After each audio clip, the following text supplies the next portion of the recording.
Welcome to Shore Perspectives, a community feature of WESR Radio, highlighting the spirit of the shore from those who call it home.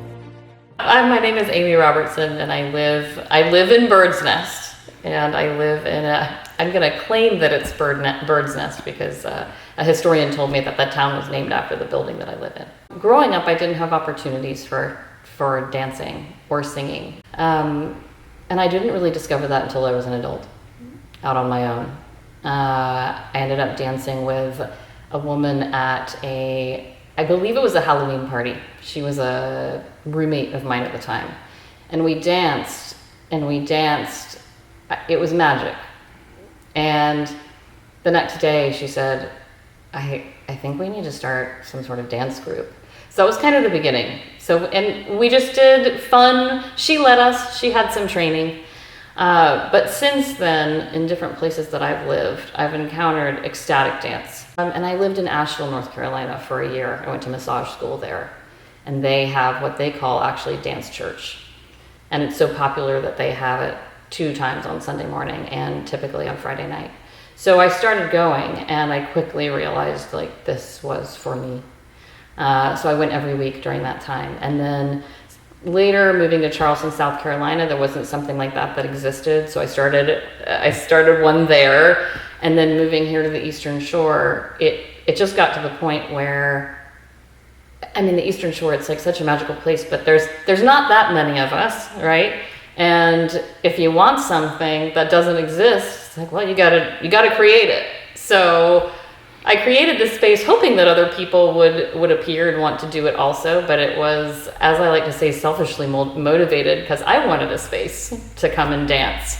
And as you were talking about how you like to dance in your house and you didn't receive any kind of formal training, neither did I. And actually, a couple of the people that attend on a regular basis, and I'm doing this because we're actually in the space where we dance right now, they call it improv dance. So me and my partner, we alternate, we take turns facilitating the group, we create the playlist. Over Easter weekend, she created an Easter-inspired playlist that included some gospel, soul. Joss Stone was one of the artists that I hadn't heard in probably 2 decades, and that was moving. African rhythms, drums. I love international music myself, so I pull from everywhere. People are invited to just do whatever they feel called to do, as long as there's no speaking. Sounding is okay, but we're really trying to get out of the mind and into the body and the heart. And we say, and it's true, that absolutely every emotion is welcome here. It's a safe container for people to express, which I think is the hardest part for so many people, is not feeling safe to be themselves. And maybe they actually had an experience where they were dancing when they were younger or at any time in their life where somebody told them they couldn't dance or they just couldn't do it well. And then they just put it away in the closet.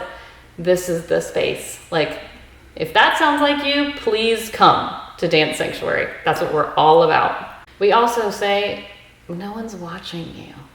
That's not what this is about. Like, this is everyone having their own experience while we're in community together and supporting each other. But I suggest to people, and this is something I do regularly, is close your eyes. For me, closing my eyes has been like an instant way throughout my life to gain safety and comfort. Over the course of my life, many experiences, it just insulates us into ourselves. So you don't even, when I do that, I'm not thinking at all about what anyone else is seeing. I'm just being with me, as me. It's amazing to think about human beings and everything that they go through, right? On this safety piece, this is actually something that's just really come into my vision clearly in the last year. You know, I've been on this spiritual seeking healing journey for at least 15 years, and there's always there just seem to be things being uncovered. Like, will this continue the rest of my life? Probably. That seems to be the trajectory that is laid out. And the safety piece, really someone else pointed it out to me. A teacher said, let's get real. You don't feel safe. And in that moment, it just, boom, yes, I have not felt safe. And that is just an extension from childhood, right? It's a pattern that developed in childhood, not feeling safe for various reasons. And in this case, movement or sound of any kind would have brought unwanted attention. So singing and dancing, which are my two absolute favorite things in the world to do and perform, I didn't actually fully discover that until I was a part of Cape Charles Arts Center Mary Poppins production just 2 years ago. I learned how to tap dance for that show. I was in 5 different scenes in the ensemble, singing and dancing. And I felt, and I said to people, I feel like a fish in water. Like, this is what I'm supposed to do. But it's taken, I'm 46 years old. It's taken all of that time, and it's like, wow, what a revelation. Like, it's never too late to discover new passions. How is it for you when you see new people come into the group and that introduction into the freeing nature of them coming and expressing themselves through dance? Oh my God, it's always such a gift. It's such a gift to have people come in. We had a dance here just a few weeks ago where 2 women came who didn't know each other. And one of them had a truly transformational experience. Her mother had died the week before, and she had what I can only describe as a rebirthing that happened here. When she described it in our closing circle, it was like, I could never do this again, and it would have been worth it. But she had this connection with this other woman who came, who had this whole visualization. I mean, she had this whole thing happen, and they were connected. They were connected together in that thing, and I couldn't even begin to describe it.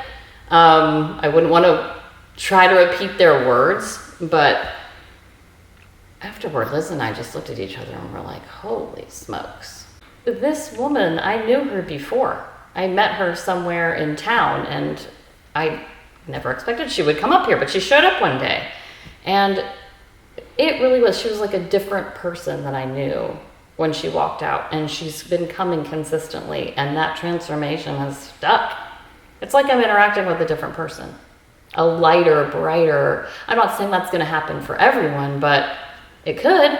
Why not try it? Movement has been so important for my healing journey, and I feel like it is for so many people. And I literally come here to rebalance.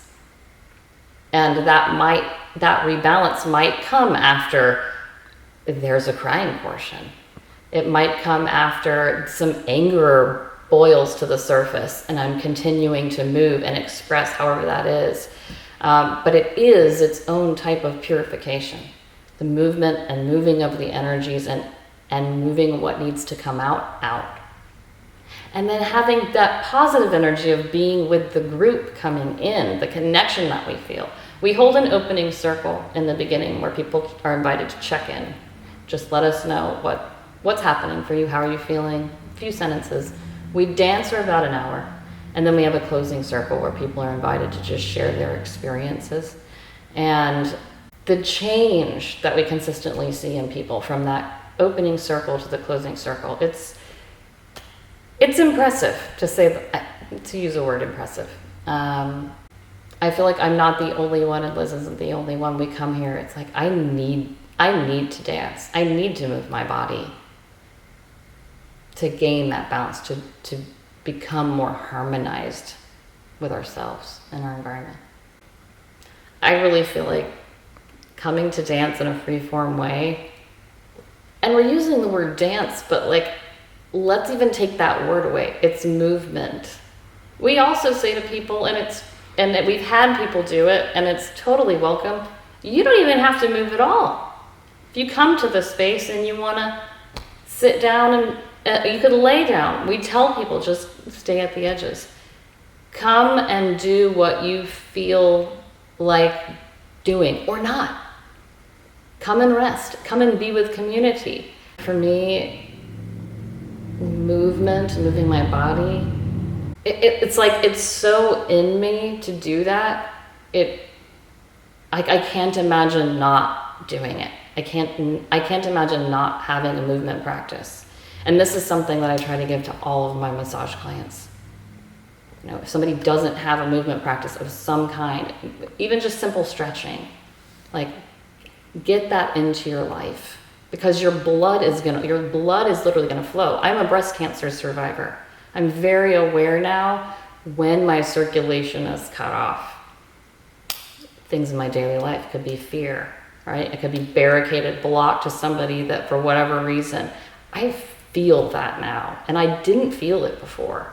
And I think that having a movement practice and just being with your body more allows you to know when things are not quite right.